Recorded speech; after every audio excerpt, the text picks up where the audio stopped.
2 வாரத்துக்கு முன்னாடி எனக்கு ஒரு பெண் வந்து மெசேஜ் அனுப்பிச்சிருந்தாங்க. ஆ மேம் எனக்கு மட்டும் எல்லாமே வந்து தப்பு தப்பா நடக்குது மேம். நான் ரொம்ப பாவம் மேம். எனக்கு இப்படி நடக்கவே கூடாது மேம். நான் ரொம்ப நல்ல பொண்ணு மேம். இந்த மாரி மனநிலை நம்மள நெறைய பேருக்கு இருக்கு. நானுமே அப்படி ஒரு மனநிலையில இருந்திருக்கேன். ஆ இதுக்கு வந்து என்ன காரணம் அப்டின்னா, நான் என்ன எப்பவுமே பாதிக்கப்பட்டவளா உணர்ந்தது. நான் எப்பவுமே பாதிக்கப்படுறேன். நான் ரொம்ப நல்லவ. ஆனா எனக்கு இப்படிலாம் நடக்குது. முதல்ல அத அப்படி நினைக்கிறத நிறுத்துங்க.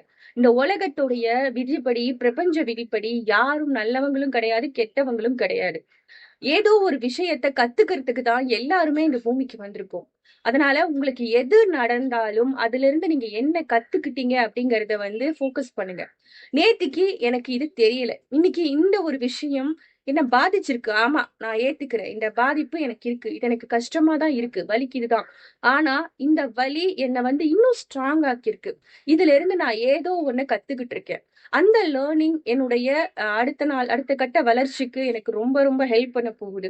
சோ நன்றி பிரபஞ்சமே, நன்றி இறைவனே அப்படின்னு சொல்லி பழகுங்க.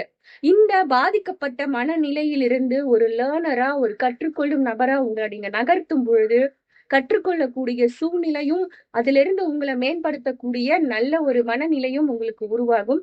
அதுவே உங்க வாழ்க்கைக்கு மிகச்சிறந்த ஒரு அடித்தளமா அமையும்.